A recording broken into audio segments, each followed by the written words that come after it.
Pamela Landy. I hear you're still looking for me. Bourne. One of the reasons we came to New York is because we needed to bring Jason Bourne home. And I think that there's no better city to be able to say he's in America. There isn't any place like New York at all. And filming in it may be tough, but there isn't any other place that you can shoot in which you actually feel the kind of vibrancy. And it's funny, every time I see him on the streets, just here, walking up 8th Avenue, it's exciting. It's what this third film's all about.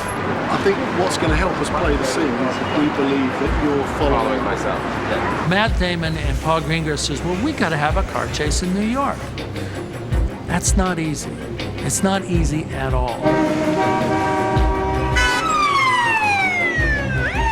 New York is one of the busiest, most complicated, most expensive environments to shoot in the world. All right, pictures up. Do you know what the first thing you do is? You pick up the phone, you call Dan Bradley. I knew about the car chase in New York before anything else. Pat Crowley was like, yeah, we're going to do this car chase in New York. And he goes, you're absolutely insane. Have you any idea what that will cost? My response was basically, bring a checkbook. Yeah, a very large checkbook.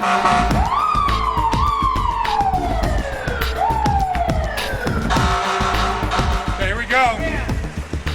Guys, clear, stay out of the street. None of our hurry. New York is not a place where people do car chases. It's logistically really tough. It's crazy trying to do car stuff there, and the cops will tell you, it's like, we can't control the traffic, we can't stop everybody. The Chinese delivery guy will get through. Might as well just, sit down and quit, because it's New York, Yeah. You get hundreds of movies here, people don't care. You mind heading over to that side of the street for me, please? Thanks a lot. See? And then they just do a loop around you. Yeah, no. It's tricky. We need like 5 Yeah, that's what they do when they're going on the side. We went through some extraordinary means to try and control the traffic and keep the pedestrians out of the action. We got everybody? I want you to be long enough so I'm not really looking at empty street. Fill a frame with oncoming car, Bourne, that kind of thing. What was really completely impossible was getting streets to shoot during the middle of the week. I could get some access on weekends, but during the middle of the week, there was just nothing that they would let you shoot on. It's a bit of a challenge for Dan because he did such a brilliant job in Bourne Supremacy and the Russian car chase. Okay, let me see. You would read reviewers going at one of the best car chases ever done. And what a great credit to him, but what a great challenge to have to top that. We're going to get shots of you firing out your windshield, out your window, left-handed. I wanted it to be very accessible to the audience so that people would sort of get sucked in at a visceral level, where it's like, they're not like, oh my God, that's an amazing stunt. They're like, well, this could happen to me, because this all feels real. It all feels like this is something I could have experienced. Part of the reality of shooting in New York was, trying to come up with a car chase that actually didn't use the streets for the entire chase, so I could find someplace else to shoot it. We wound up writing some of the chase to start at the Port Authority because that was a indoor parking garage. On the weekends, I could use the Port Authority. During the week, I'd use another garage. People wanted to come in from this side. It didn't even need to be in the city. It just had to feel a little bit like the Port Authority. One of the things that I wanted to do is sort of kick this chase off at 100 miles an hour. Car chases traditionally have kind of a wind-up, and then you start a little slower. And I was like, we don't have the time to do that. What little time I get on the streets of New York, I want to be doing something other than shoe leather. So I talked the boys into having Bourne trying to evade the CRA agents by going into the Port Authority, and he winds up on the parking levels, and he steals a car.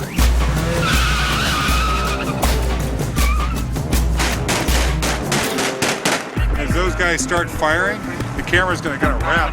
You react to the firing and find them as you're ducking down. What happens if I pull the e-brake? Can you slide me? We'll do a 180. It'll be good. He only wants like a little bit of my head, so that I can't really get hit from there.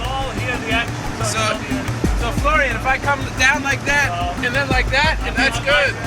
That's all right then. I'll peek up and down and up and down like that, yeah? Okay. There's a professional driver. This isn't an actor-driven stunt, so I'm feeling pretty good about it. Feeling good about my chances. Here we go, and pulling out. Y tus trailers, visita mi canal.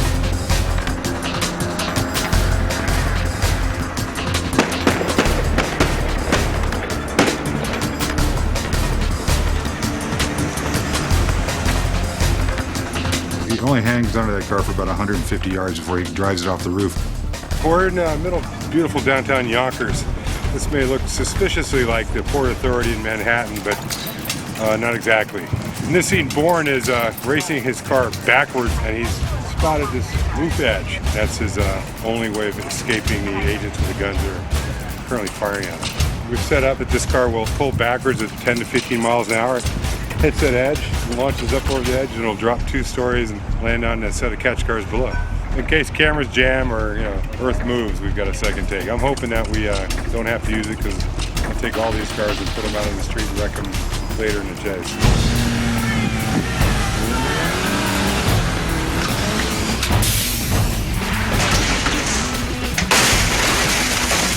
That's awesome. We actually looked like we knew what we were doing in this one. Then he steals another car.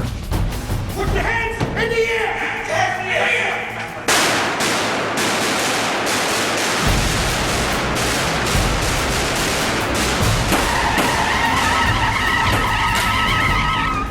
We've trained Matt quite a bit in stunt driving, and he seems to like it. So we let him do as much as we can. Yeah, front wheel drive. The harder you get on it, the more it's going to want to just understeer and push and bump into walls. So, take your own safe speed. It's like go as fast as you feel comfortable, and then back it off by 10%. Taking a shoulder in? Yes. Yeah. So like Dan said, buddy, take your own safe speed. So we'll start right here, Matt.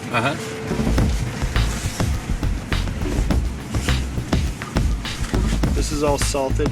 Okay. Just come a little bit wide, helps you set up for this corner. Okay. No, we're good. It's a little tight, the mouth of it. Yeah. Feel good? Yeah, I mean, again, just it's rehearse on film. Yeah. There you go. You got a seatbelt on? Not yet. I've never driven down this ramp that we're about to go down, and all they said was to do it as fast as I could. We might have an accident.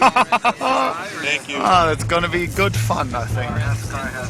Now, It's all right. It's a company car.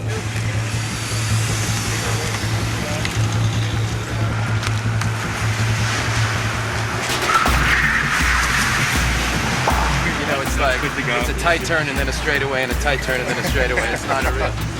So it's tough not to get jumpy because you want to accelerate into the straightaway and around into the straightaway, Right. but then the next one comes up, Right. and it's one of those increasing angle turns where. Right.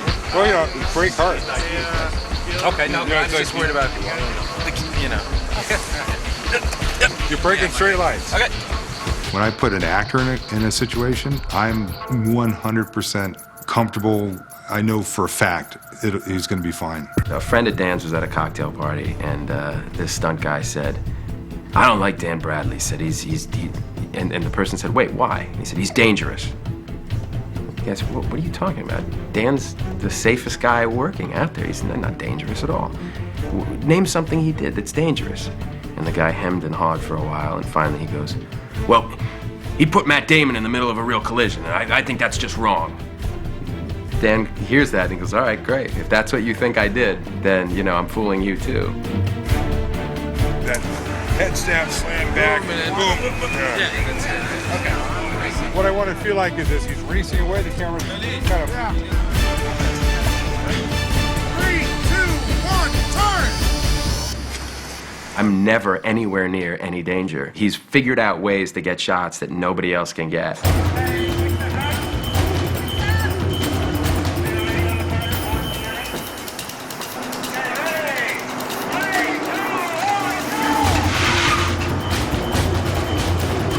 When I was told that this was the reason why some people were considering me reckless, I was sort of flattered. I was like, these guys are professional stuntmen. Like, they can't figure out how I'm doing it. So I figured I was just doing my job better.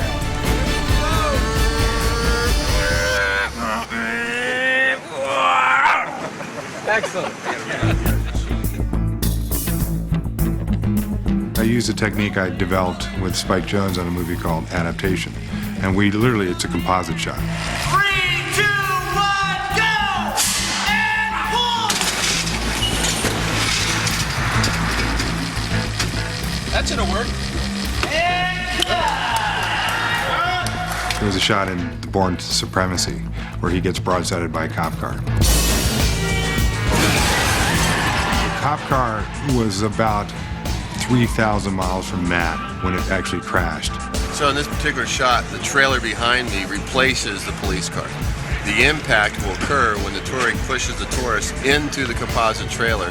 That gives us the composite footage that Dan has designed. We'll go to green screen and then marry that footage of Matt getting ratcheted on stage.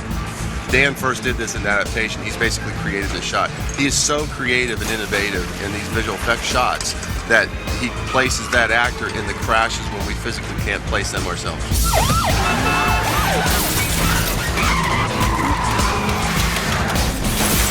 There's no way I can actually put Matt Damon in a car and have him broadsided at 60 miles an hour by another car. I mean, you don't do that with stunt people.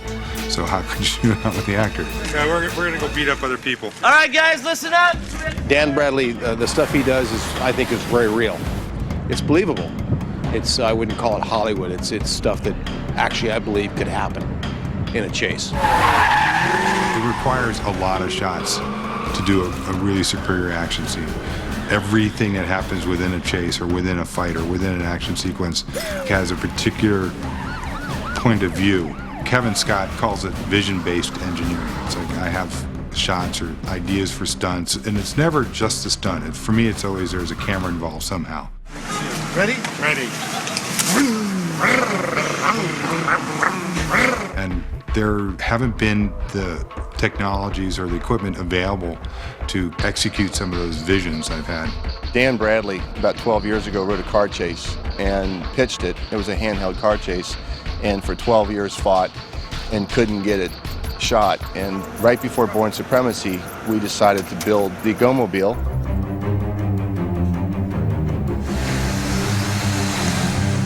The Go-Mobile is basically a Tinker Toy set with an engine. What we have is an engine pod that's completely independent from the driver's pod, and the engine doesn't care what's behind it. So we can randomly change bodies or cars. What we've done with the Go-Mobile in recent years is we've changed to what we call the axle down version, which is what you see here. We actually have a real Impala from the firewall to the bumper. The rear axle on this car is actually the rear axle of the Impala. So you can take a camera and get outside the door panels, look at the ground, the rear axle, the traffic, and come up and see your actor, which in this case will be Matt Damon, all in one shot. So that's the last component that we had as stunt people to give the audience, because we could never convince the audience that it's really the actor driving. Kelly, cut. Keep it locked, guys. Cut.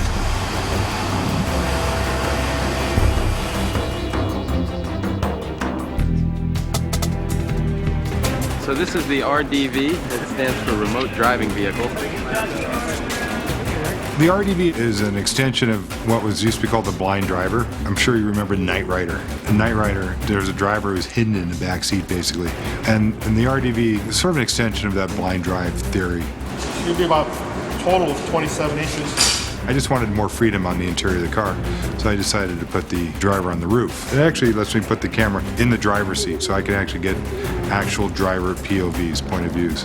We took a 2007 Touareg. Everything about this car is computer and electronics, and with the help of Volkswagen, we bypassed everything. Gem Effects have taken all the steering column out, and we are now remanufacturing column bars to run from the original pickup point down there, which drives all the steering gear, to go up through this A-pillar out onto the roof so that Kevin can pick up the steering wheel up there. Same with the brake pedal and the accelerator pedal.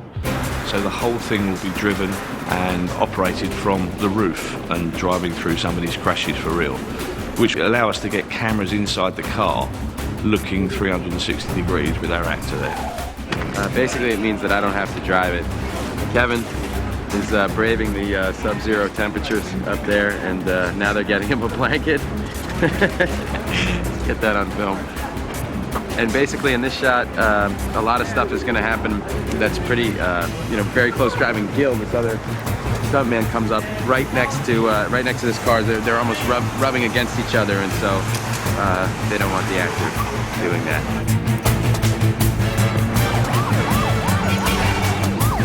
It's like being on a ride, yeah. It's actually, there are a lot of smiles usually when they call cut, because it's just a very unique experience. It's the kind of thing that you would only ever have happen if you were spending a bunch of money on a car chase in New York. Right now we have Edgar Ramirez in the RDV. So Kevin Scott drives from the top with Edgar in the driver's seat, and it looks just like he's driving. You're shooting right at that camera? Directly at it.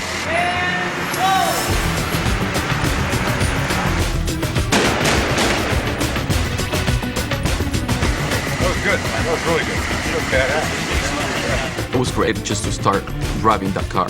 And then having the guy on top just made it more secure and more fun. If the camera's inside with the go-mobile shooting Matt and kind of finding peaks of you as you go from one side of the car to the other, and the driver on top is be bumping into the go-mobile. Okay. All right? So, you know, we've been doing it all day. It's fun. Since that wheel is sort of a free floater, you're going to have to... Yeah, you're going to have to fight, you know, you can fight each other hand. Right? You're trying to knock him sideways. You're trying to push him into the oncoming lanes. It's funny because you have the guy on top driving your car, but still you feel the tension of driving the car, you know? It's like you really get into it. And I feel that Matt also gets really into driving, although there's someone driving it for you. But I was also very happy that in a very short part of the sequence, I got to drive the car. And I got to really go in reverse and then go forward very quickly, and it was very fun.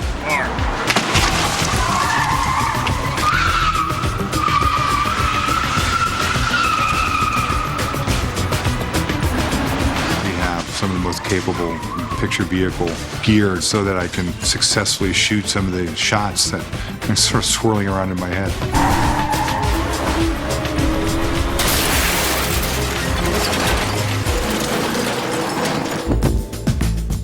We call it the swinging gate because it represents the car that's sideways gets hit and the gate swings. So it's closed for this guy. This guy thinks it's open, but it closes for him.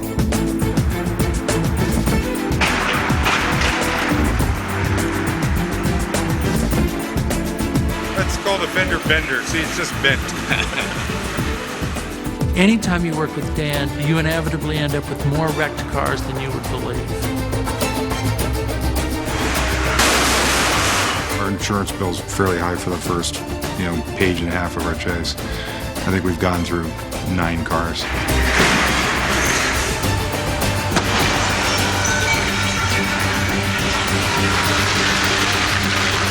Workshop in Bayonne, New Jersey, in which we have people who, once we start second unit, they will work all night fixing the cars that are destroyed during the day. So there's just a team, and it's like sort of an emergency room for cars. It's an ongoing daily process. So we've got all this going on 24 hours a day.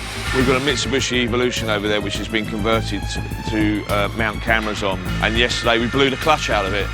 So we need that for tomorrow, so I've had to get parts in on an emergency. And then that car will go out and get wrecked again the next day. And Dan is absolutely brutal on automotive machinery. You're already in reverse. Going like this. Looking back. And there's going to be a 3, 2, 1, go. 3, 2, 1, go. 3, 2, 1, go. Go. Right? Boom. Boom. Right? When I boom, I go down left. I drop it into first, and I correct it. Right. Okay. Great. Matt's amazing. He is a very, very hard-working guy. He's a man's man, an ordinary guy who's extraordinarily talented. He has a work ethic that's amazing.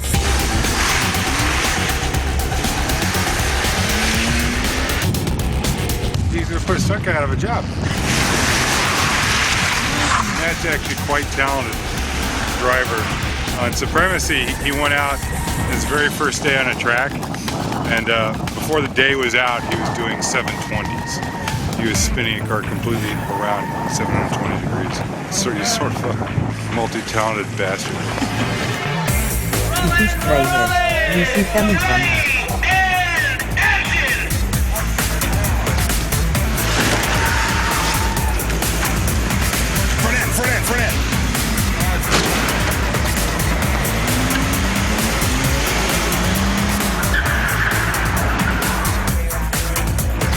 just get the back edge of the rim on that car? I'll put the right quarter, right front into the wheel, yeah? And that's just the back half of the wheel. Put that front corner into the back half of the wheel. Where I can meet that. Yeah. And action!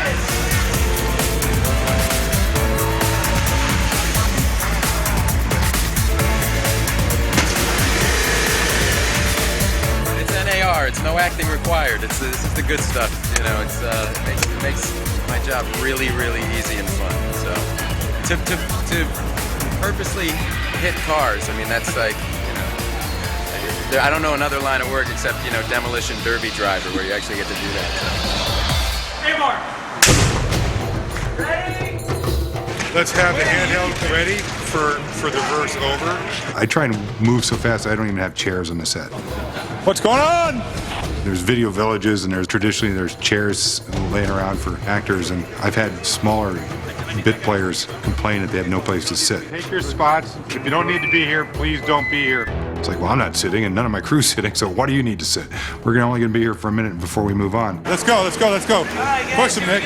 This way I can yell a little bit. And Matt shows up, he's not looking for a chair, he's looking to get in the shot. He has that real sort of American work ethic that I really admire. We work well together. It's sort of a no bullshit, let's get it done.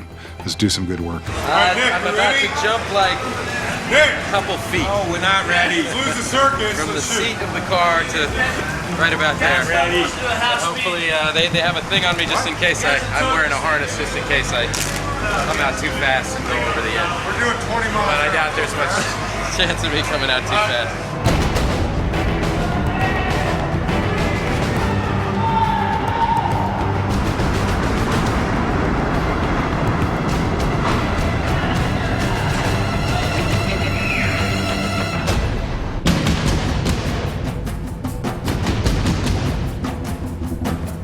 This is the big end crash sequence for the Bourne Ultimatum. I had this idea that it might be fun to do skateboard tricks with cars. Dan has a gag called the K-rail gag, which I've only seen done with toy cars. As far as I'm aware, no one cinematically has attempted to grind a car on a K-rail. It's Dan Bradley's invention. We take it from the skateboarding days where you grind on any type of object, tabletop, you know, a stair rail, whatever you have, and that's basically what Dan wants to do with this car. My visions of things, when I state them, people usually understand it or think I'm out of my mind.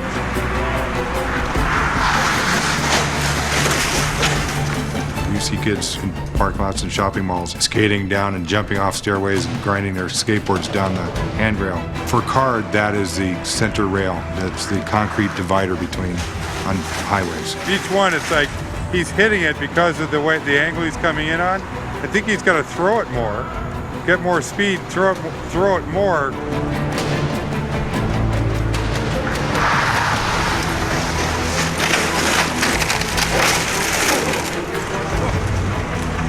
Got to see that firsthand. That was pretty fun. Nice job from Martin. Good. I knew you wanted to go home when you put it on its roof. We are going to run the Volkswagen Touareg down South Street here. He has pushed the Bourne police car up onto this K-rail. The police car is sliding, kind of like a board slide, rail slide down the K-rail. It's going to impact a truck coming the other way, spin off of the K-rail, smash into the Touareg. At that point, the Touareg should go hard to the right, hit a cannon or an RM inside, which should flip the Touareg over, and we should have a big old nasty wreck. I knew that I could do it as a live-action driving stunt up to a certain point. The cost of multiple takes to try and do the last part of the rail gag at speed with the impact would be really prohibitive and very, very tough because it would require incredible timing to the 100th of a second with 5 or 6 different stunt drivers, and that's just impossible. So then it's like, all right, I need mechanical effects help here because I want to put this car on top of the rail. And since I only have 100 feet of rail, and I want it to be doing at least 60 miles an hour when it hits the oncoming vehicle, I know that I need a very powerful piece of equipment to pull it up to speed in such a short distance. The police car is towed on an effects rig, a pneumatic ram. They're going to blow the cop car. It's going to rail down the K-rail. I'm going to come along right up next to it. It's going to kick off of the bread truck. Scott will have to time it so he stays up with the police car, and hopefully he's in the right place at the right time. So we're looking at doing this one time, walking away. All right, so what's gonna happen is we've got 9 cameras. We're looking 360 so we see everything. It's sort of using all my past experience and just sort of a gut level physics to predict what will happen. And we were pretty accurate. Let's clear the street. Let's go. Pictures up. All right, guys, clear. And 3, 2, 1, go!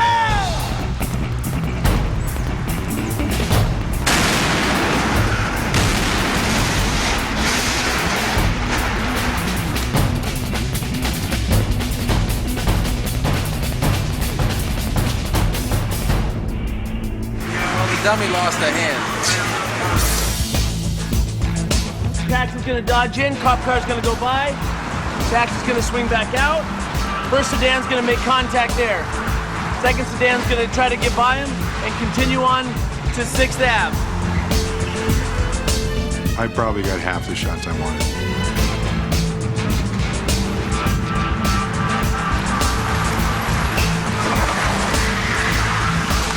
We got about a second of film for that one. That's it? Yeah, but it's a good second. So it's a battle, and it's an incremental battle. We're winning it. There was one good second in there. It's really good. It's really good. Yeah.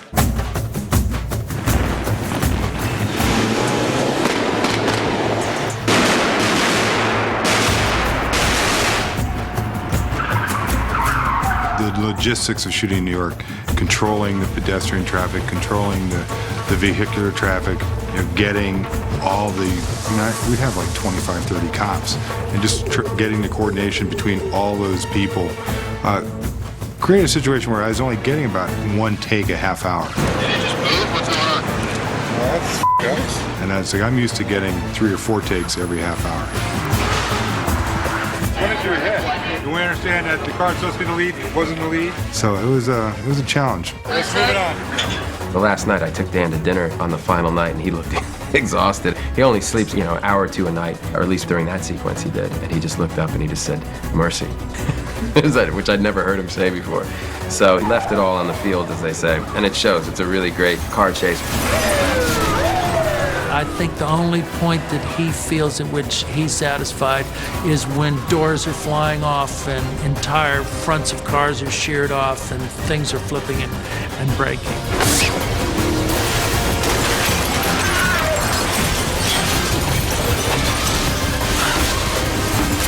It's a very hard-hitting, unusual approach to a car chase. I wanted to see Bourne crash and see that he's in peril, and by having him get into cars that go off rooftops, get into cars that he has to bail out of at speed, sort of set the standard that this is not your ordinary car chase.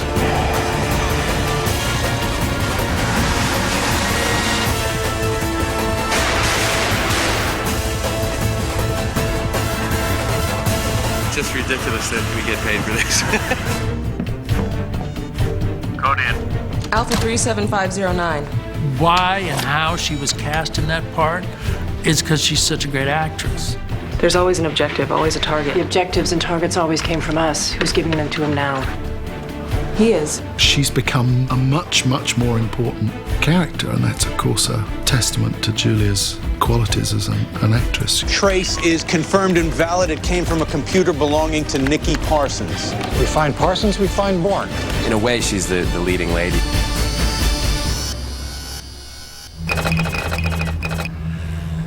When Julia Stiles first came on the set in Bourne Identity, I was really nervous. Julia, I think, was 19. She was supposed to play like a CIA operative. She was, I think, a freshman or a sophomore at Columbia. I felt we had made a huge mistake. We had cast someone who was far too young for the part. So I went to the French makeup and hair people and I said, "Please, you have to help me. She looks so young." And the French says, "No problem, we will fix it," right? And so they go and she's got this great lipstick on, they straightened her hair, they put on this almost high fashion makeup, and it made her look 25 just like that. Dead, the phones are dead. It's Bourne, isn't it? I remember at the time there being some argument between Doug and the studio about casting her, but it turned out to be a huge, windfall for us because her part has grown. She's become a more prominent figure. Particularly when you're doing a film that's a follow-up to a very successful film, there are sort of certain things early on where you go, yeah, I need to improve that.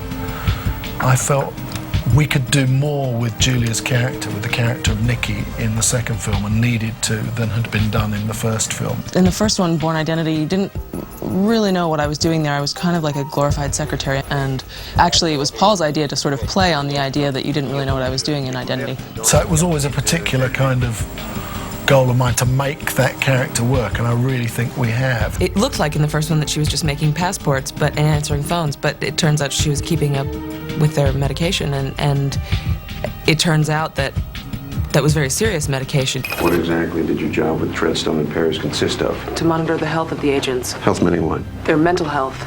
Because of what they had been through, they were prone to a variety of problems. What kind of problems? Depression, anger, compulsive behaviors. They had physical symptoms, headaches, sensitivity to light. Amnesia?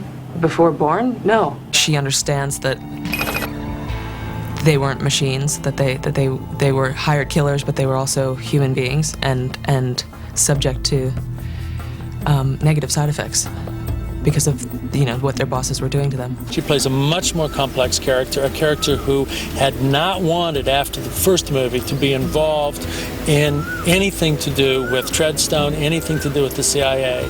And now we have her being sucked back in because Jason Bourne has been found again. In Supremacy, you realize that I actually had much more information or skill than anyone expected, and that makes me kind of more dangerous. It's not a mistake.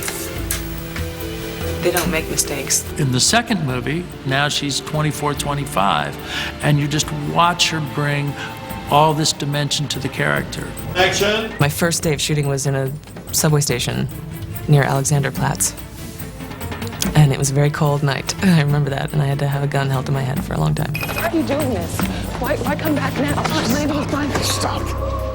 Last week, I was 4,000 miles away in India watching Marie die. They came for me and they killed her instead. This ends now. There's a great resolution, I think, to her character in this one, where you start to realize her history with Bourne, and it's actually worked out really in our benefit. I want to come in. How do you want to do it? I need 35 seconds. I need someone I know to bring me in. Who? There was a girl in Paris. She's part of the program. She used to handle logistics. Alexanderstrasse. 30 minutes under the world clock. Send her alone. Give her your phone. What if I can't find her? It's easy. She's standing right next to you.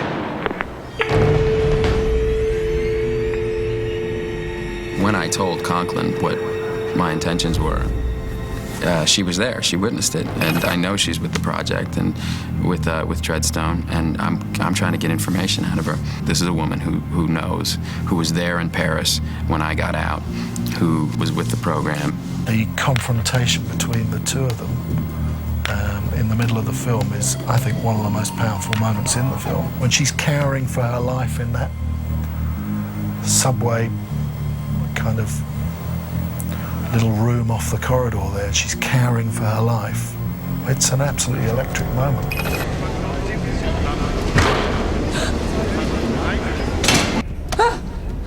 What do you people want with me? Why are you trying to frame me? Please, I'm only here because of Paris. I did a job here. You know my file. Well, you've never worked Berlin before. My first job. No, your first assignment was Geneva. You fucking people. Oh, please, I swear. I know I was here, Nikki. It's not in your file. It's not in your file. I know I was here. You never worked here before. I swear.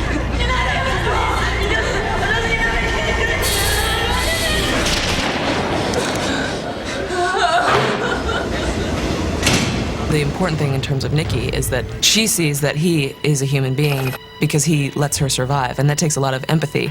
He could easily kill her, but he's not a killing machine, and he lets her live, and she has to be, eternally grateful to him for that.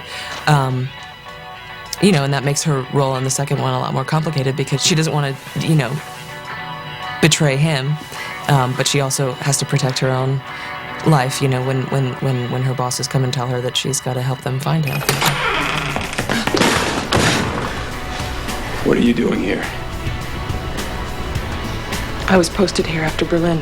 The last time they saw each other, Jason Bourne had a gun to her head in a subway in Berlin. Where's Daniels? Where is he? In Ultimatum, when I come in the door, you know, we're right back where we were in Supremacy, where he's holding me at gunpoint again. Only this time, I tell him that I'm on his side. I'm not against him. Codian Sparrow.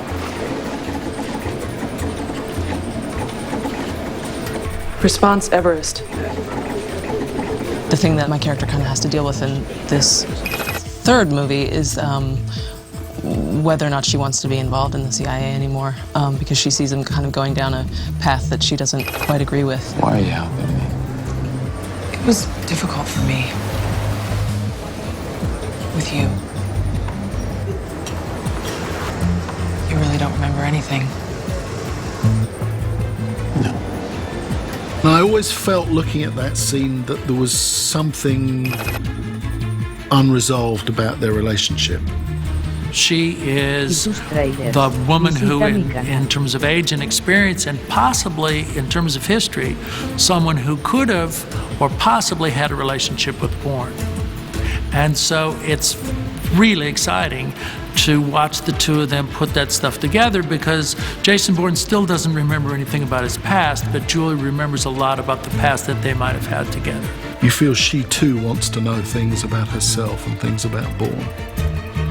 And I think in this film, that relationship is very, very important to how the story unfolds. I try and figure out what he's actually after, what answers he's looking for, and he realizes that, you know, I was there in the beginning, so I know a lot. It was an obvious relationship to start to unfold.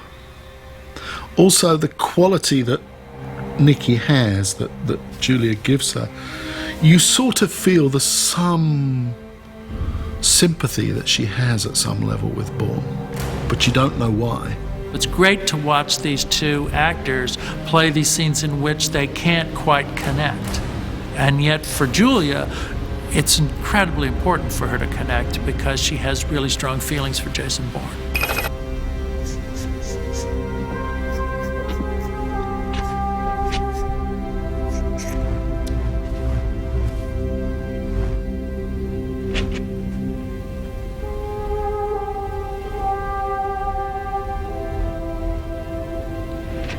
We should go.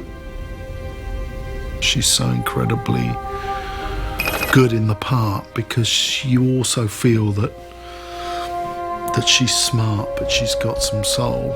It's very exciting for her, and I think she's probably, for our movie, I couldn't ask for a better actress to play that role. Okay, thank you. When we're finished with Daniels, send the asset after them. Yes, sir.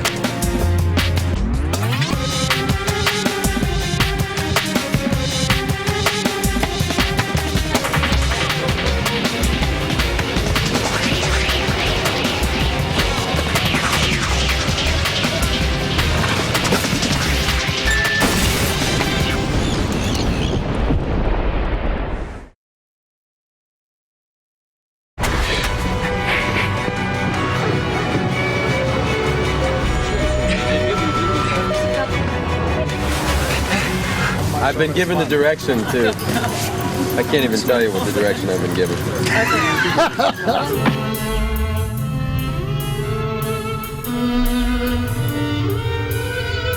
The Bourne Ultimatum will start up exactly 10 minutes after the Bourne Supremacy finished, in which Bourne had been wounded and beaten up pretty badly in the car chase, and he's just come from Irina's apartment, and this is all designed to match with the neighborhood that we actually shot in Moscow. We're in Berlin, close to the Alexanderplatz, as you might see in the background from the television tower. And this building here is where they keep all the Stasi files. So the Stasi was the East German secret police. The Supremacy we did in Moscow, and we were actually filming there in October, and there was snow on the ground, and it was incredibly cold. and we decided not to go back because it's the end of January. Fortunately for us, East Berlin was recreated by Stalin and looked a great deal like Moscow. So tonight we'll be filming Bourne as he is coming out of the area around the Stasi building. So this is our first night of filming in Berlin, doubling for Moscow. Oh, yes. Woo. Cool. No, I'm fine. There you go. We followed for a little bit. Oh, what, yeah? One Oscar nomination and you turned into Stanley Kubrick. We could have been in Moscow and there would have been snow on the ground, but the film would have broken in the camera and we wouldn't have been able to film all night. Okay. It was great. It's fantastic. I mean, you see all that. It's so much like the place in Moscow. Yeah. Incredible. Oh, yeah, so it could be in Moscow, couldn't it? Yeah.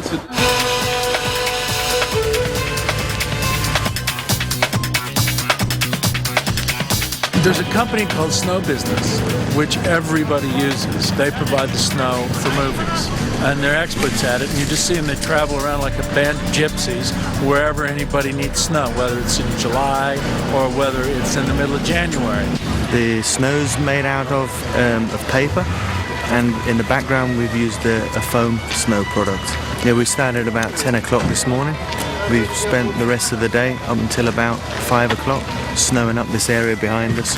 There are lots of advantages. It's more controllable, and we're not dependent on temperatures, so it could be 15, 20 or 25 degrees today and we can keep working, whereas working with real snow, you obviously have a problem once you get into the plus 3 or 4 degrees that the snow would melt.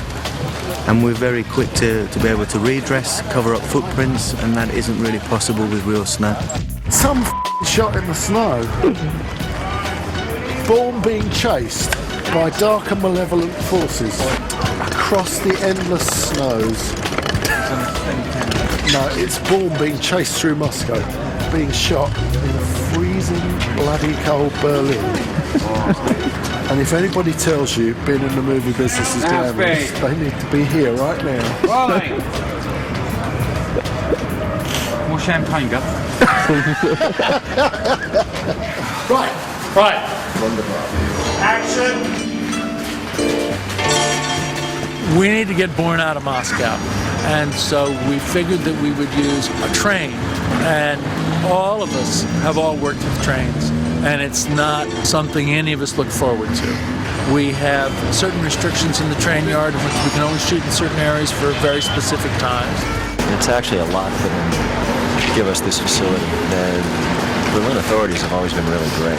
But just getting a locomotive to go back to first position can be a long and involved process. We're doing a scene where Matt's being chased by some guards and he's trying to evade them by getting onto a train, sort of losing them by jumping off the train as it's leaving the station, making his escape. Yeah, good. You were a lot faster than Andy in the rehearsal. I'm running for my life. Yes, fuck me. You are. We've only got the trains until 10 o'clock, so it's a really tight window to shoot what we have to shoot, reset the trains, shoot, reset the trains, so it's quite tight. The great thing about the Bourne films are that so much is done for real. So you've got real cars exploding, real guys jumping off trains. Visual effects involvement hasn't really been too heavy. The problem is the train's coming that way, and the right arm is a good one. So it's like you got to cross your body. There's lots of variables that could possibly go wrong, but I mean, he's been fantastic with. We put some ankle braces on him, some knee pads, some elbow pads, a lot of protective equipment. We could do a little warm up with him, make sure he's stretched. Woo! Yeah, that's what I've got. Cross speed. Hey, Marco. Hey, Marco. Go!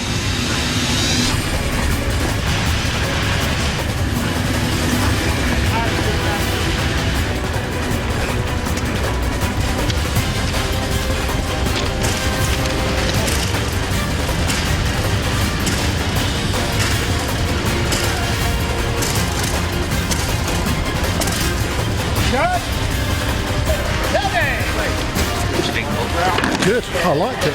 Solid, right? Never jumped off a moving train. That was an adrenaline boost. Oh man, I guess I don't have to do it again. Everyone's moving off the track, so that's good. I need everything up on the platform. We need to get off the rails.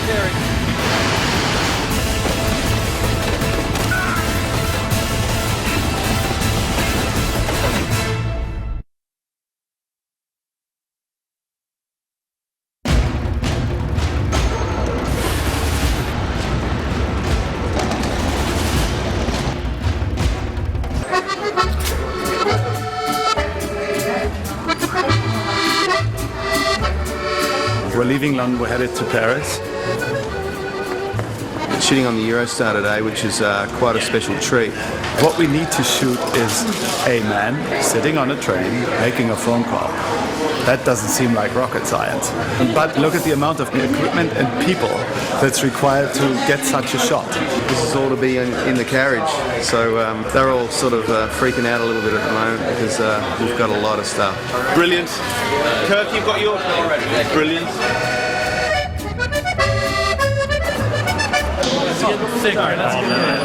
Well, we try and use all the facilities and all of our time to the greatest extent. We're very efficient. So we had the camera on the train and we did a scene at the same time we were coming over. And the great thing is you can just get on the train in London, come over here in less than 3 hours and start shooting an hour after that and, you know, get a scene right off the bat in Paris. I think the technical phrase is it kicks ass. We shall be shooting there for 2 days. A couple of small scenes which want to be shot in Paris, just so that we know we are with Bourne in Paris. I think one of the elements, the Bourne elements, are shooting in train stations, which we've now in the third one on this movie. Waterloo, Atocha, and then Gare du Nord. And for us, this one does have a sort of nostalgic feeling because of being here so much on the Bourne identity. Hey, Marker! We're preparing for an A camera shot of the highest cinematic brilliance. It's a shot that when they see it, they'll hurtle from their seats towards the screen saying, "Hallelujah, hallelujah, I have just seen a piece of cinematic history." Is that when Matt leans over and kisses Arthur? Probably. You get this wonderful ticket when you go to a Bourne movie to just see places in a way that you would not normally see them. When we show you the Eiffel Tower, we deliberately make it this big in the background because the movie's not about that. It's about being on the run inside a city rather than just in front of postcard situations. We're where the people live, and that's what I think gives Jason Bourne and the Bourne series something that they can identify with. Well, we're doing the Bourne's meeting the arms dealer in central Paris. It's okay. It'll be fun. And yeah, one of the things about Bourne is he speaks languages, and it's part of what gives the franchise a freshness. What is it? C'est une profession à haut risque, marchand. C'est une profession à haut risque, marchand. You have these little pieces that are in French or in Russian or in German. And just builds the character, you know. Hey, Chris, I can't hear a thing. Something happened with the microphone. Sorry. We have a lot of fondness for this location, although not in the rain. After this, we're going to Hawaii. We're going to do one that takes place in the summer. Bali, Fiji, Tahiti. It's Barbados, It's a tropical St. Bart's. Bourne. St. Bart's.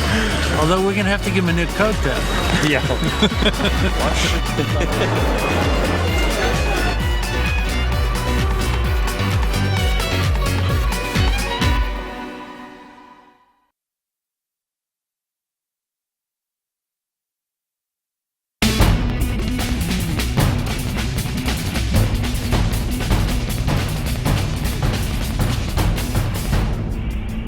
Welcome to the London Underground. We have to do the chase. Cut. Good. That won't be up a bit, doesn't it? We're shooting at Waterloo Station, which is one of the 5 mainline stations in London. It has 380,000 passengers through a day. We definitely picked the hardest stuff to shoot first because Tangier and then here at Waterloo is just really challenging. It would be hard to get Waterloo Station at any time because of the amount of flow of people. We've been allowed to film here between 10 and 4, which is the off-peak hours. The hard part for us is just trying to get in there and shoot, is because people are going about their daily lives, and we attract a lot of attention when a bunch of trucks pull up and everyone jumps out with all this equipment, and so it just becomes hard to kind of get the shots that we need because we can only control so much of the environment. Another day at the office. It's difficult in as much as that there's a constant flow of people. Trains are turning up and going, so you don't get rid of one lot, you get another lot turn up. It is a very, very high-risk location, and I think the people who got permission to do this have done a fantastic job. It's 5 months work in order to secure 4 days worth of filming, the whole issue with terrorism and safety, and that whole issue of managing a crew of nearly 500 through the station for 4 days. So it has taken a lot of negotiation and a lot of placating people and convincing people that we are honourable, safe, and we won't disrupt the running of the station. Normally we would own the whole train station, but we own none of it. So we're having to behave. We'll get the great thing about traveling. Maddie obviously draws quite a bit of attention from the crowd, and so we're trying to utilise not only our own extras, but the people going on their way to work to just blend into it. The pace is up now, into the crowds. Boom, boom, boom, boom, into the store. I know that we don't intend to shoot people, really, but a lot of times, if you happen to be walking around Waterloo Station, you end up in the movie. Sometimes, when you're filming, you just got to harvest what you can fast, you know what I mean? Well, we know what happened. Let's just go and shoot it now. What we're shooting today is actually Paz's entrance into the store. It's been really interesting. This is a very busy train station, but Brits tend to be very polite and very organized, so it's been a very pleasant shoot. Yeah, but we've also got very high-profile British Transport Police, and we've got a film security force of about 20 people, and we're being watched by hundreds of cameras. I mean, I'm standing here and I can see cameras all over the place that are watching us, which we are incidentally taking a live feed from in order to enhance the actual film. And at the end of the day, you're going to get CCTV footage from their security cameras. We've patched into the surveillance cameras at Waterloo Station. And once we've recorded all these cameras, we'll be then playing them back in the New York hub. I'll look up at those 3 cameras, because those will be the ones that happen, or the one back here, or the one back there. That's the one you control that's moving, right? It's great. I mean, it'll look great in the movie, and the shots will be unmistakably real, and I think that's what people like about these things. Good cut. Good, that's good. That concludes the Waterloo chase. It went very well. Thanks to these gentlemen. It's hard. You're under pressure to get finished by 5 in the morning, and it's a lot of extras. But we did well tonight. Very, very well. The best part of it is the smug satisfaction of being able to accomplish something like this, when people say, "How the hell did you get Waterloo Station?" Waterloo Station is a brilliant place to film in. It's a challenge, and at the end of every day, me and my team sit down and go, "We did it again," because it's a buzz. If everyone could do it, I'd be out of a job. Andy, Rob wants to know what you thought of working in the underground. Tangier. I'd rather go to Tangier.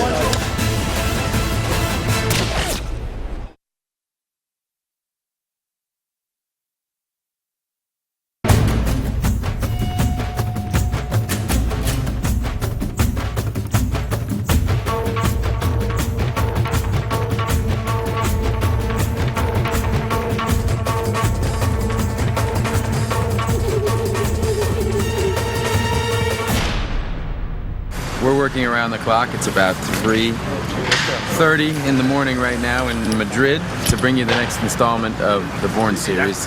This is the director, Paul Greengrass. I'm Matt Damon, the Bourne guy.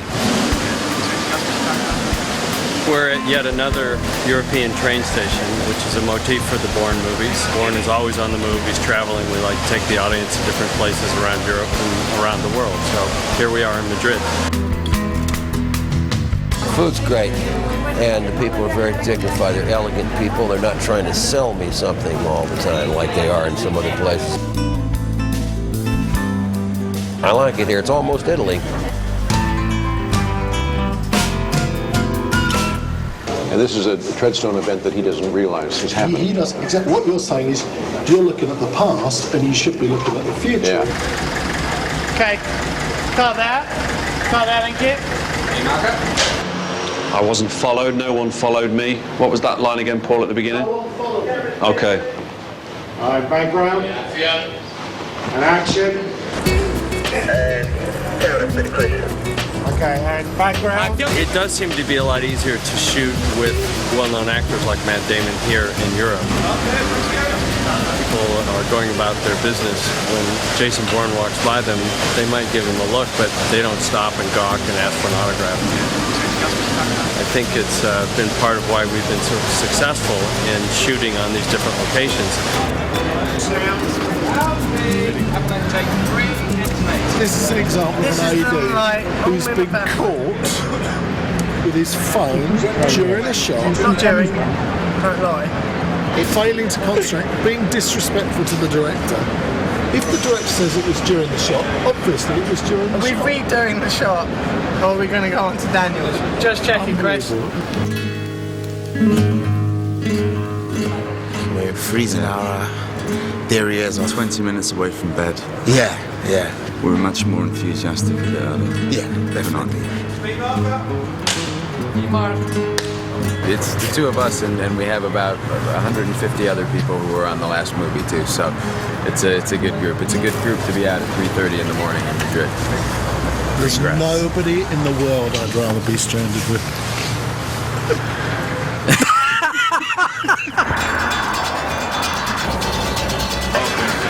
Opportunity to wear my gear. I'm so excited because I brought it all the way from Los Angeles. Right, so guys,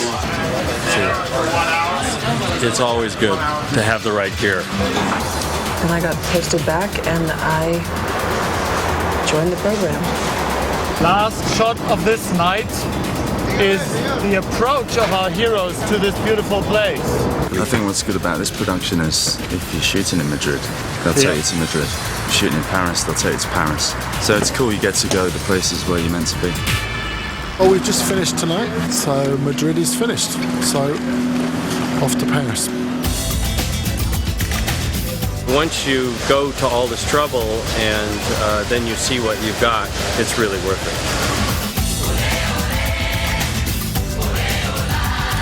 Great success! Where's my vagine? High five! High five!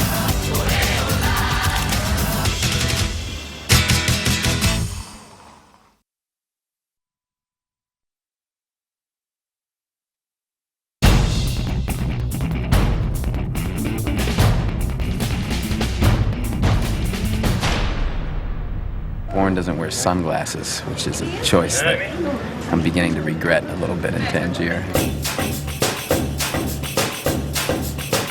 One of the elements that's been important to the Bourne franchise is being in an exotic place. Right now we're in Tangier, which is in Africa, in Morocco. Right across there is Spain, so we have another continent just right across the water. Really amazing kind of difference between the cultures here, from the European culture to the Muslim culture. This film truly is on location. If you want to see what culture and filming in the midst of the local populace is all about, you're going to get it in this film. As they say in Tangier, in our language, it's the door of Africa and the window to Europe. That's why most of the people love it. We are today in the Medina, which is the central shopping and trade location. What's it like to be filming in the Medina, Johnny? I'm loving it. It's where the bazaars are and all of the stalls. It's very, very old, so therefore it has some great color. It's a great place to have a Bourne chase. On the other hand, it's a very difficult place to shoot in. There's very narrow streets. There's not any place to put crew or trucks. So we've had to really have a terrific plan ahead of time of where to put everything and how to efficiently move things back and forth. We're like an army traveling on a campaign. We have to remember to bring what we need or have quick access to it. Due to the size of the movie, we had to block the entire old part of town.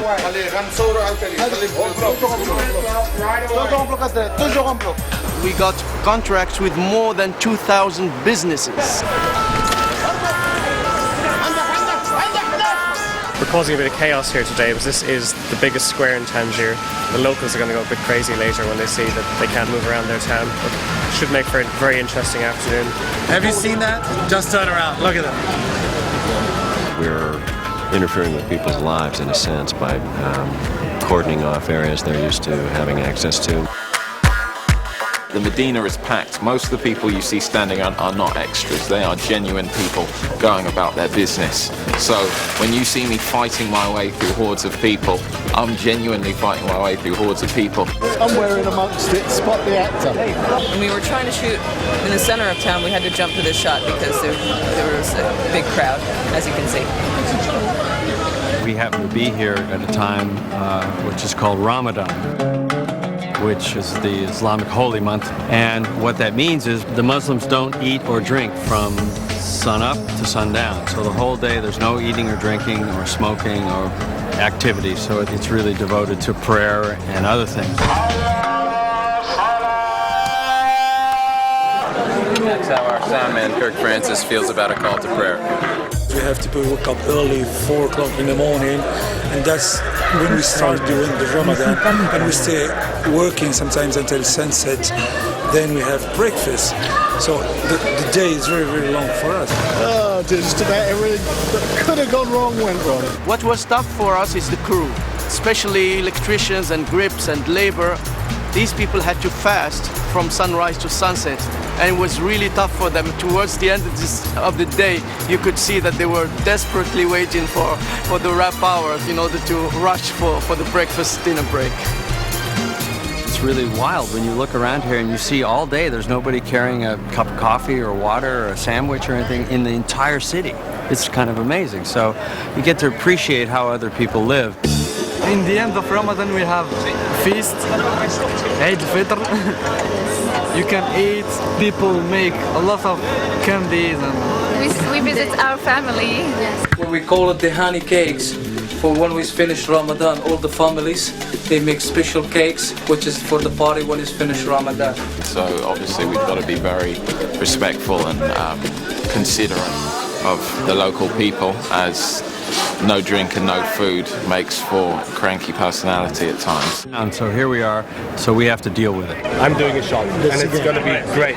It's made things quite interesting. It's quite a challenge. So I think it's going to give a real, gritty edge to the filming, because this is as real as it gets. This is as on location as it gets.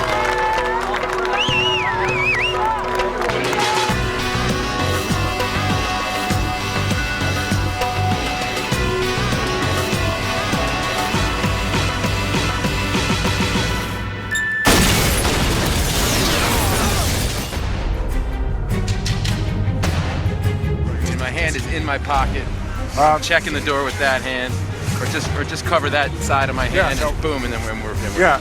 You just want to, Yeah. Okay. And the angle's actually the way the car is parked. No, it's perfect. Yeah. It wasn't accidental. He understands the camera as well as or better than anybody I've worked with. We'll do 3 cameras on the window break. I mean, he really gets it. I think it would be good to get to about here. And then I could do a long lens right down the alleyway. I think you just have to be born with that kind of an eye and that kind of sensibility. Boom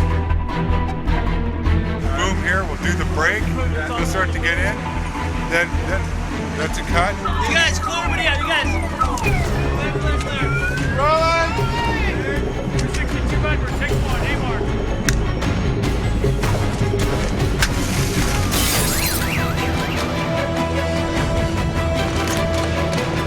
Figured out ways to get shots that nobody else can get.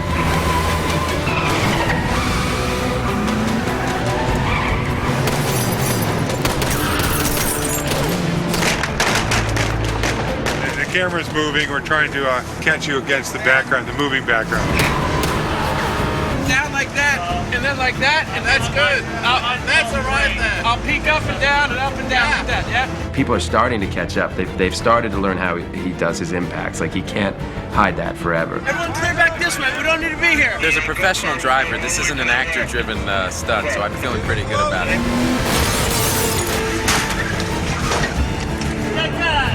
But his team of guys are just so great that I just don't think anybody's ever gonna catch up to them.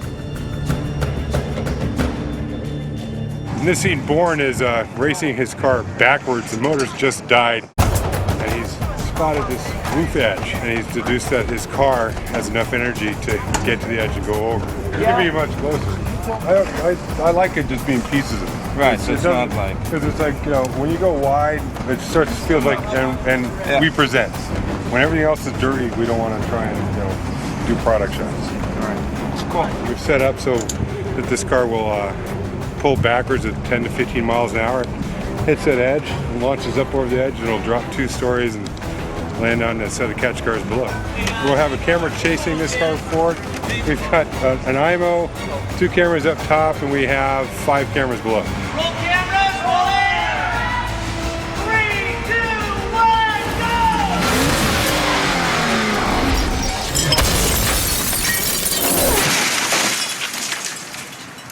Cut! And cut! Perfect. Sir, he drove off the roof. What? He drove off the roof. Here we go, clearing, ready, and action! Some of it I can do, you know, some of it I'll go out and I'll practice so that I can do as much of it in real time and really in camera as I can. But a lot of it, you know, it's just the way he sets up these shots. We'll have a stunt guy going up just past us, so we get that reveal and start wiping down. Okay, yeah, so I have a little... Yeah, Good, exactly. cool. So we'll start right here, Matt. Uh-huh. What I've been doing, Matt, just come a little bit wide, helps you set up for this corner. Okay. And just do it basically almost as fast as I can. I'd take one as fast as you feel comfortable, and you'll get more comfortable the more you do. Right. So, it's the stuff's all, profile and 3/4 on you, so it's going to look like you're going a lot faster than you are. Great. You got a seatbelt on? Not yet. Glenn, why the seatbelt? Hey, you know I don't trust his driving. That's for I've never driven down this ramp that we're about to go down, and all they said was to do it as fast as I could. We might have an accident. It's all right. It's a company car. Now what we'll do is we'll pull up to the top of the ramp. I'll lock it up, I'll get everybody behind you, and then we'll do it. Alright guys, backing out, clear. 8:36. Stand by, clear, ready, and action!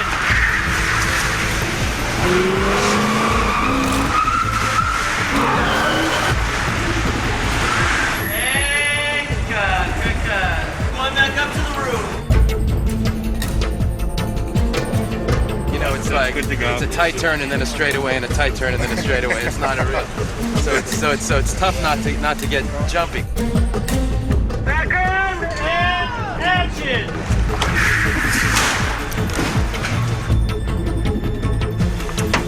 That sounded good. Yeah, oh yeah.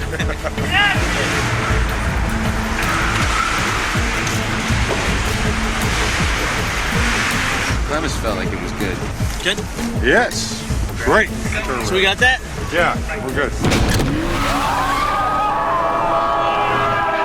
New York is not a place where people do car chases. It's logistically really tough.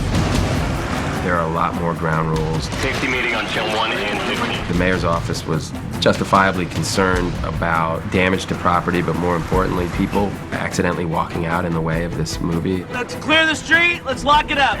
You know, you walk one block in New York and suddenly you're on a movie set. You don't know, you might walk out into the middle of it. So they had to put these long wires up to keep any possible, bike messenger from coming out of nowhere and not realizing that there's a high-speed chase going on and getting hit.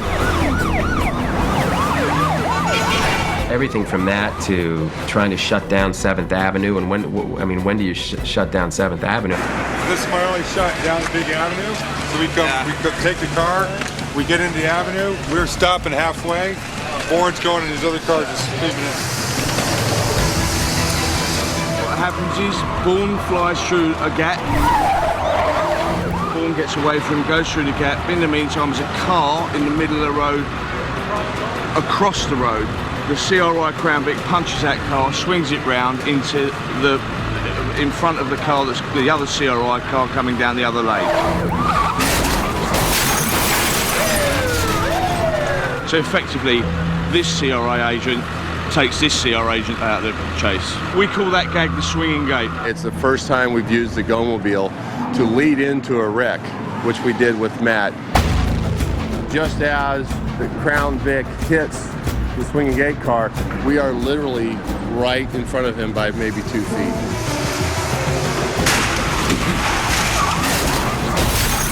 Matt said it was just awesome.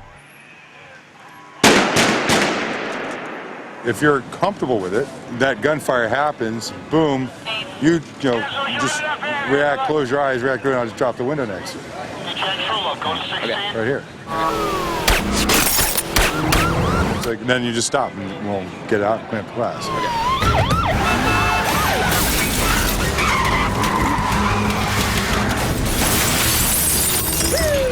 So this is the RDV. It stands for Remote Driving Vehicle, I think. Basically, it means that I don't have to drive it. Kevin is braving the sub-zero temperatures up there, and now they're getting him a blanket.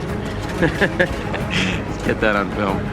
And basically, in this shot, a lot of stuff is going to happen that's pretty, you know, very close driving. Gil, this other stuntman, comes up right next to this car. They're almost rubbing against each other, and so they don't want the actor doing that. But they want me in the shot, so they disable the steering wheel and they build this whole thing so that Kevin can drive, so that it's totally safe for me and for the camera crew and the equipment. It's like being on a ride, yeah. It's actually there are a lot of smiles usually when they call cut, because it's just a very unique experience. It's the kind of thing that you would only ever have happen if you were spending a bunch of money on a car chase in New York. It's a really great car chase with an end, the K-rail gag, that's just incredible. The stunt we're getting ready to do is it's the grand finale of the chase, and all good chases kind of build up like a roller coaster. It goes up and down, and you want to finish with the coup de grace, the big hero moment, and this is it. The K-rail is the Jersey barrier. I guess they call it a Jersey barrier as well. It's the cement traffic barrier. And Effects has built a metal plate on top of it that we can slide this cop car on. They built a cradle that the cop car sits on, and then they fling this thing down the Jersey barrier. When it impacts the bread truck, it'll come flipping off and smash into that touring. We're looking at doing this one time and walking away, but we'll see. I've never seen this one done before, so.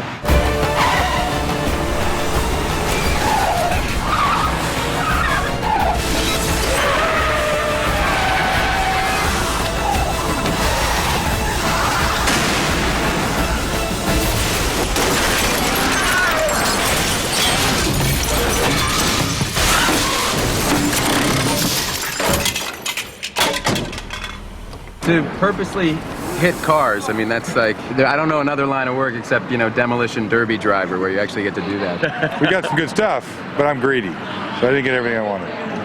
But that's, the key to our success is that we're greedy and try and get more than anybody thinks we can. Or usually get it. Keep going so you've got no cars left.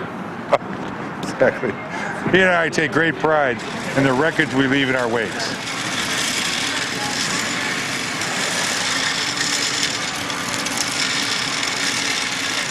Starting to warm up for the big fight that I'll be having with Matt Damon in a week's time. So this is Desh's day off. Take a look at some of the moves that I like to warm up with. These moves are from capoeira predominantly and from martial arts tricks or acrobatics. The next time I see you is going to be at Pinewood Studios preparing for the fight. Very butch fighting. This is the first piece of the kind of four-piece fight. The type of martial arts we're using in the Bourne films have been basically a background in Filipino Kali, with a little bit of Bruce Lee stuff tied in. It's a little bit different, hasn't been photographed a whole lot. The executions are very fast and proven in combat. It basically takes care of your opponent as quickly as possible. So that's kind of the profile.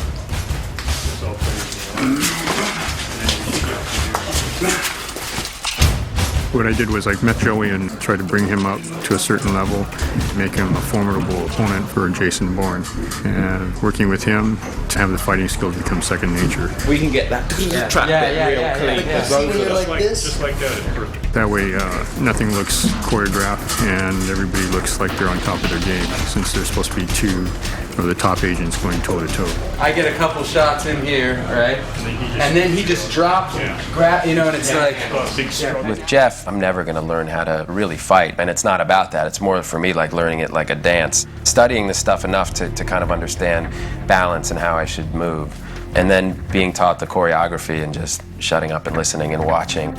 In this Bourne film, we always try to use something that's incorporated within the environment. In this situation, I'm using a hardbound book as a weapon and also a pedestal ashtray. We make the breakaways really to save the actors. Matt's holding a soft book, which will crease at the end. It's being thrown into Joey's throat. So it's just... That's it. And then it's like, Ready to rock, man. Joey's weapon is this rather elaborate ashtray. This one's a lightweight, rigid, but also soft at the end. Oh, soft all the way around. 3, 2, 1, go! Bourne realizes this guy is a younger, stronger, more improved version of himself, but because of his experience, he's able to overcome this opponent. Want to try it? Whip here as Matt's coming in, and then the beginning of the fight. We're getting into the meat of the choreography. Now we're going to beat each other up for 2.5 days. Alright, ready? And...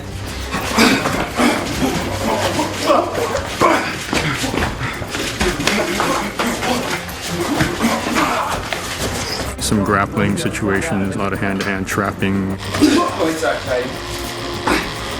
Ready? And... They're very good and very technical and very specific about what you need to do. No, lean a little more here. And it's all just an attempt to get it to look real. I mean, at the end of the day, my only job is to be believable. 3, 2, 1. It's really important to create that illusion of the fact that these guys are beating each other up, but in actuality, they just walk away after we all cut. Cut! We're great. Yeah? Then the fight continues into the bathroom where Desh has picked up a straight razor and is going to try and cut him, kill him. Breakaway sink. She's waking up. Yeah. Sounds speed. Bourne has to, again, use the environment. He picks up a towel to defend against the cuts. The fighting that we've been doing is now into our 3rd day, and Joey and Matt actually have been doing really well. In similarity to their characters, actually, Joey's very strong, but sort of newer to the filmmaking process, where Matt's got a lot of experience, and they're both working with each other and working out really well.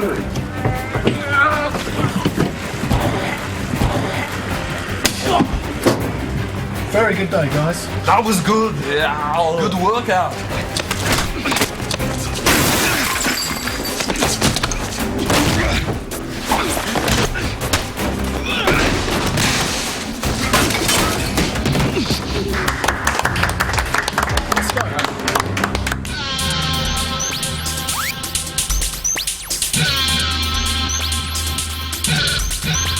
Well, we're in Ambassador Square, and there's a whole pursuit through the streets of Tangier, and culminating in this kind of rooftop run. So we got a lot of ground to cover in Tangier. we're up here shooting a little sequence that leads up to a rather spectacular jump through a window into a kitchen. We're definitely getting a bit of adrenaline going now. Once you start the chasing, that's what a Bourne movie's all about.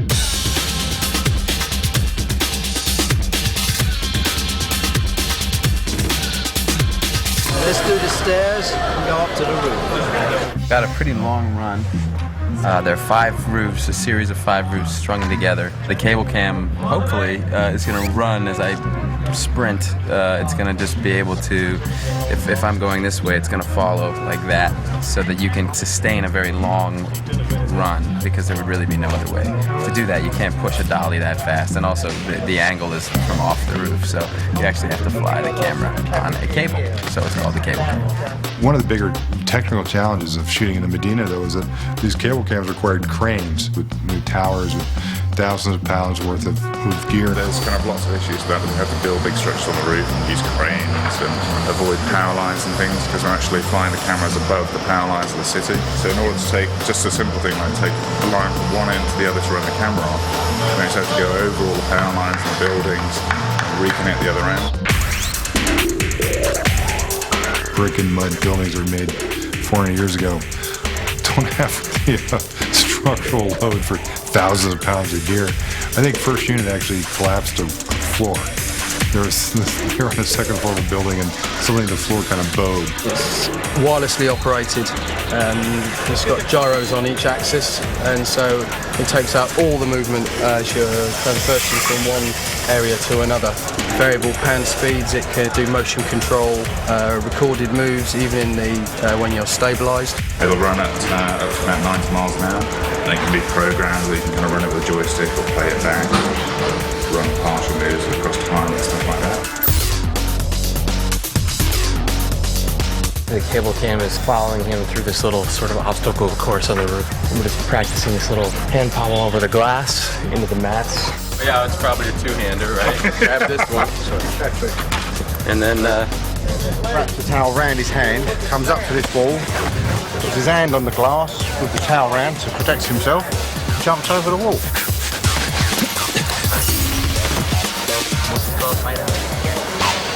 Glass. We're replacing the silicone glass because it's bendy. We're replacing it with toffee glass, which he's going to lean on, and as he leans on it, it's going to crush like normal glass would.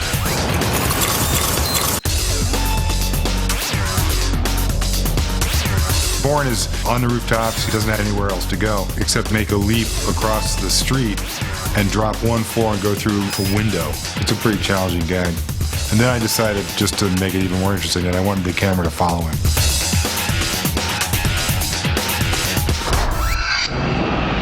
So it's like you got a 6-foot guy who's running across the rooftop, making the biggest leap he can make, and trying to make sure he fits himself through a 30-inch by 48-inch hole.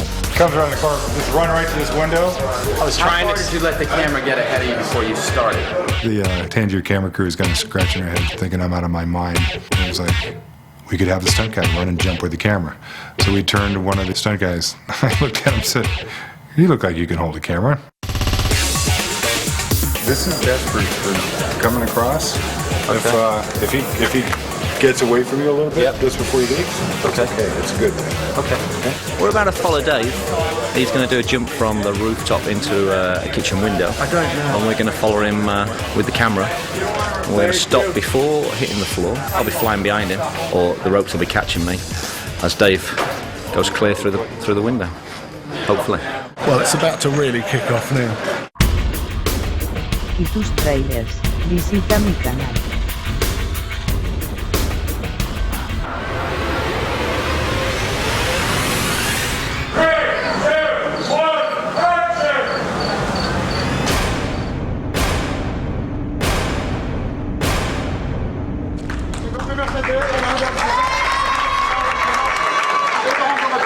You see the film and, Bourne's running across the roof. There's no secret trick. It's just captured perfectly by a really smart director with these athletes who are doing things that can humanly be done. It's a great sequence. It's a Bourne sequence. It's of a piece with the other things that Dan has done. We pulled it off. There's some pretty spectacular shots.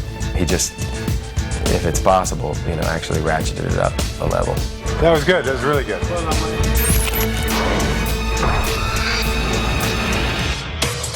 Welcome to our test track out here in Bayonne, New Jersey.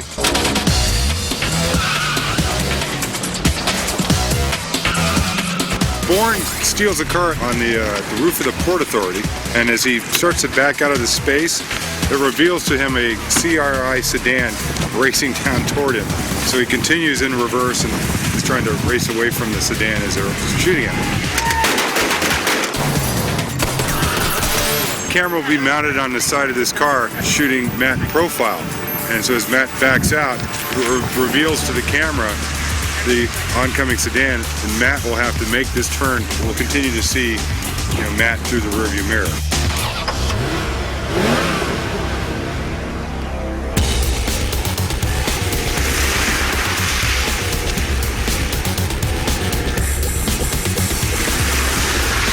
How fun is it to come out here and get to mess around in the cars? It's ridiculous. Yeah. It's just ridiculous that we get paid for this.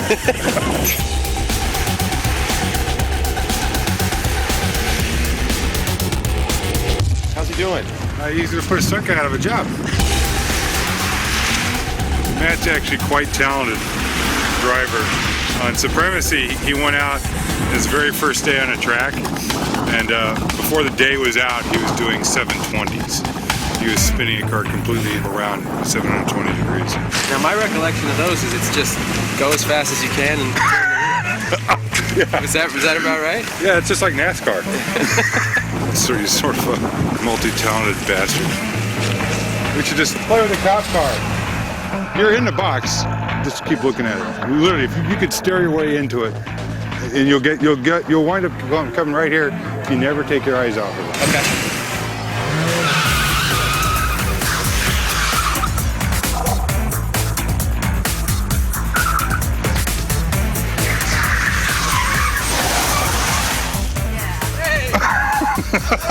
Yeah, it does. All right.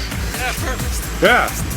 Great. I mean, that's awesome. So, try the reverse 180. On the gas. Yeah.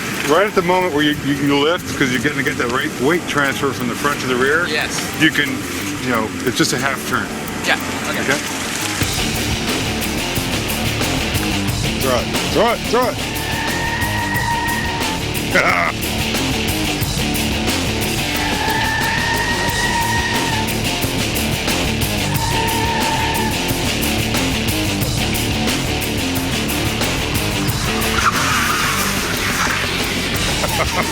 Very nice. All right. And now that you put us all to shame, we're going to go home now. Great. I got to go to work. What's more fun, doing this or doing a dramatic scene? It's much more fun doing this. It's not even close. It's not even close. I keep trying to get Dan to direct a full movie, but I just want him to do a movie. But I don't know what we do in the dramatic scenes. We'd probably have them during car chases. Yeah.